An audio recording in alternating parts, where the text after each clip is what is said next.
So, so when I was a teenager, like barely a teenager, I think I was like 13 or 14. I had this best friend named Brian, and for a while he lived in town, and then he moved out onto this. We found out later it was illegal because my dad bought land there, but it was an Indian reservation, and this dude was just like selling plots of it, which was crazy. So they built like a trailer park out there, so it's like way out in the middle of nowhere. It's this place where the river. This call and your telephone number will be monitored and recorded. It's called Horseshoe Bend. So Brian's dad, Willie, is a Vietnam vet, and there's two other Vietnam vets that live up there on the property, and they got something going on, but I don't know about it yet. So I'm friends with Brian, hanging out with him, and, you know, me going around them, and these guys are all, they're Vietnam vets, and one of them's Cookie. He did like 7 tours. He was over there for like literally. His wife told me that they had to force him to come back home because after he came home and got spit on, he was so pissed off. He just wanted to go kill some more people, so he just left and went back. And he did 7 tours over there, and he's nuttier than a squirrel turd. I'm telling you, this dude is crazy. So I find out later they got something going on. There's an abandoned mine shaft, and so he asked me, and then because Brian was doing it, he asked if I wanted to make some money in the summertime, and I said, yeah, sure. So he says he'll give me a dirt bike, a motorcycle, and a 2-way radio, and he wants me to ride around out. It's this place, which is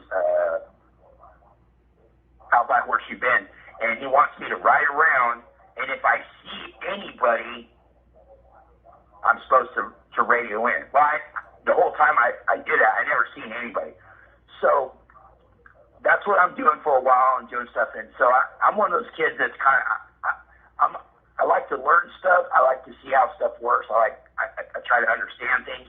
So after a while, when we get doing, then they like, I see them, they got this, it's like a fucking, the mine shaft, it's like all boarded up, and it's in the side of a hill. So the shaft goes down, but then it goes back into the hill, and it's boarded up. So there's like a hole you have to crawl through, and it says danger, warning, open pit mine. It has all these signs, right? But they're going in and out of it all the time, and so of course I get curious, and I'm like, you know what I mean, like what's going on? And he's like, oh, you want to see something cool? And I'm like, yeah. And so I go in the mine with him, and we go down this rickety-ass ladder.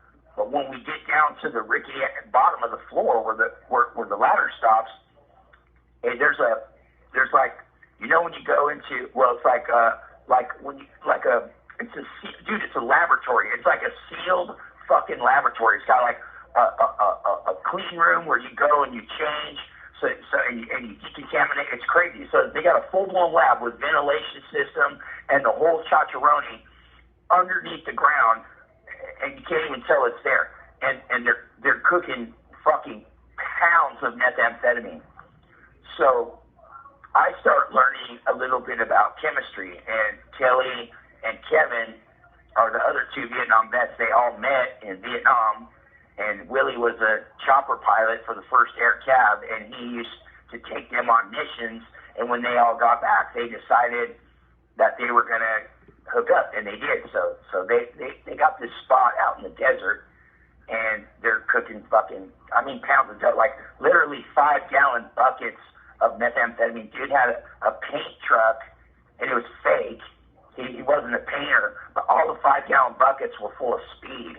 And I helped him one time. He would load them onto his roof at night. He lived in a square neighborhood where there was nobody stayed up at night, and everybody thought he had like a regular job. So like about midnight or 1 o'clock in the morning, we crept out of his house quietly up the back, went up the ladder, and he had solar panels on his roof that weren't solar panels, and that's where he would pour the liquid meth into the solar panels, and then it would bake all through the day and cake up, and when we pulled them out, they would be in 5-pound fucking cakes, and we'd stack them.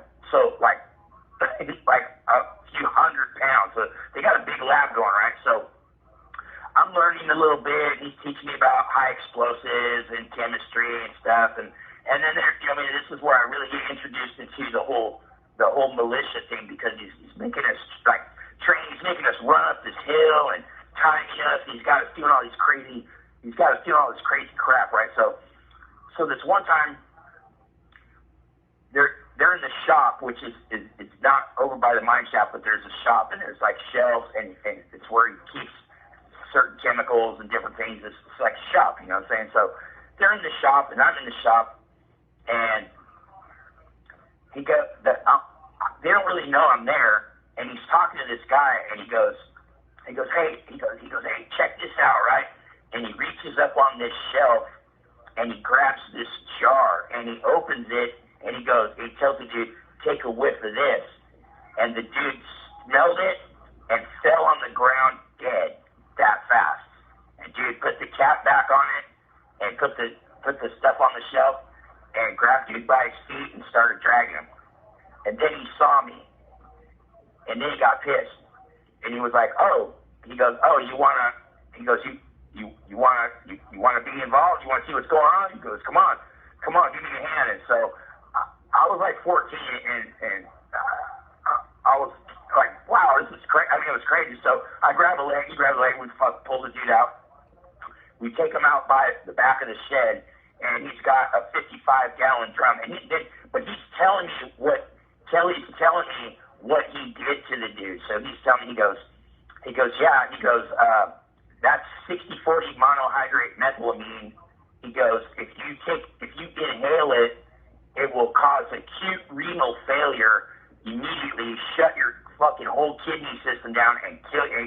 And I watched it. I know he wasn't shit. It dropped the dude like a stone. He took one whiff of it and fell. And dude was like, just put the cap on and started dragging him. So he sees me. So now he's got me helping him. So I'm pulling the dude. We manhandle him up into this barrel. I guess he already had it ready, because in the bottom of it, he had pellets of sodium hydroxide, which is lye. So he had the bottom of the barrel maybe 12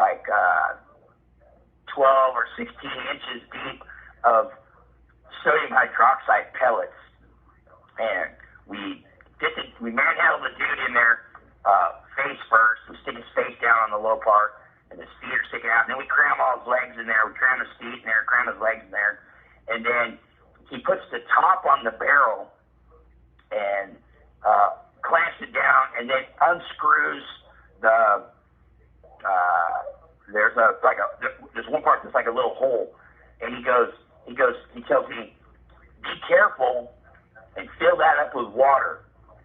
So I get a garden hose, and he goes, now watch yourself, be careful. So all right, so I put the garden hose in there, and fucking hey, as soon as the water hits the sodium hydroxide, it's a chemical reaction. Hey, that fucking 55-gallon drum got cherry red. It was hot. It was burning out. I was like, holy fuck. And so I got water in it, and I couldn't stand the heat no more. I got away from it, and then we just let it go. Well, it sat there for a couple of days, and then that's when he says, come on. He says, you know what I mean? You want to see what happens to fucking, you know what I mean, nosy people. He's like trying to, you know what I mean, like let me know, like I should be minding my own business and stuff. So we get in his truck, and we got the little lift, and we put the barrel in there, fucking roll it in the back. We get in the truck and we drive all the fucking way to Virginia City.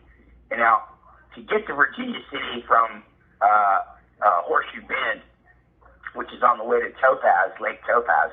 So you're on, what is that? Okay, that's 395. So you're going 395 north, and then you go through Gardnerville, and then you go through Carson City, and then when you get to Carson City, you hang a right on Highway 50, and then you go out through Carson City, out through Mountain House, and you get on the other side of Mountain House, and then you make a left on Geiger Grade. I don't remember what the number of it is. It's like 216 or some shit like that, but it's the road that goes to Virginia City, so you get on the road. So we're on that road, so we drive. It takes a while. It's like a 2-hour drive. So we're driving, we're talking. He's explaining some trippy stuff to me.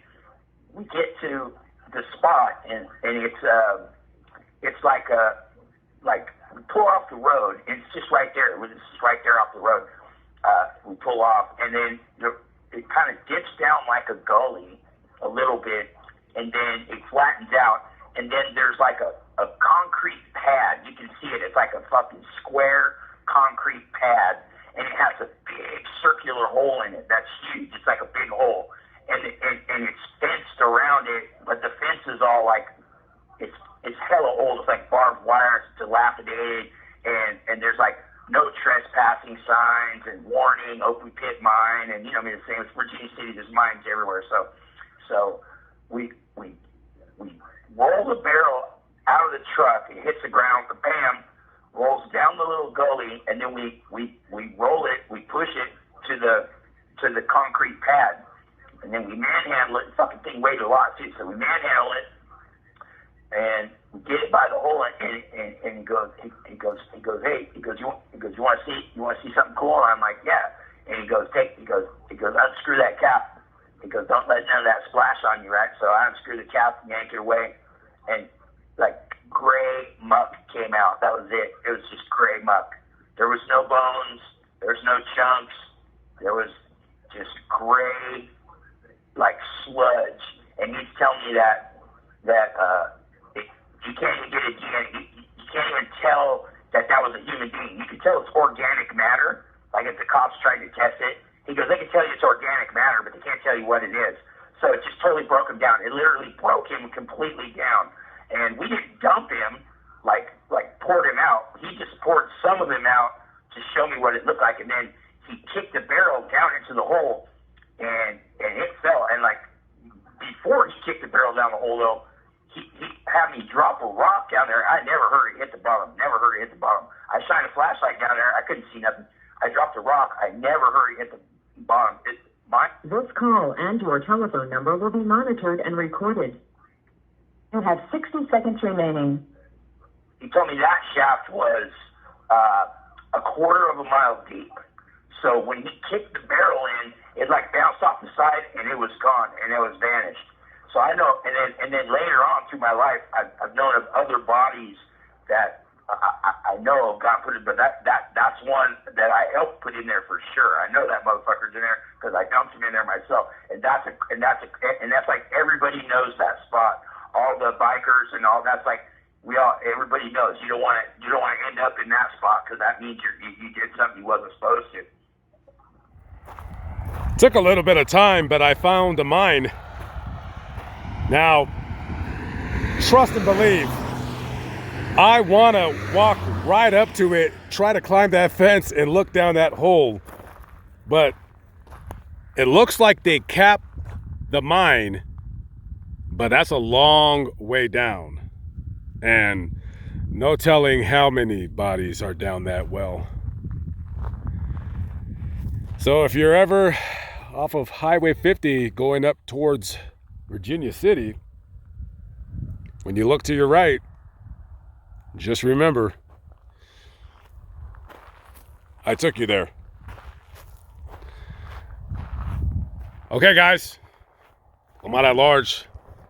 Thanks to my special guest. More stories to come.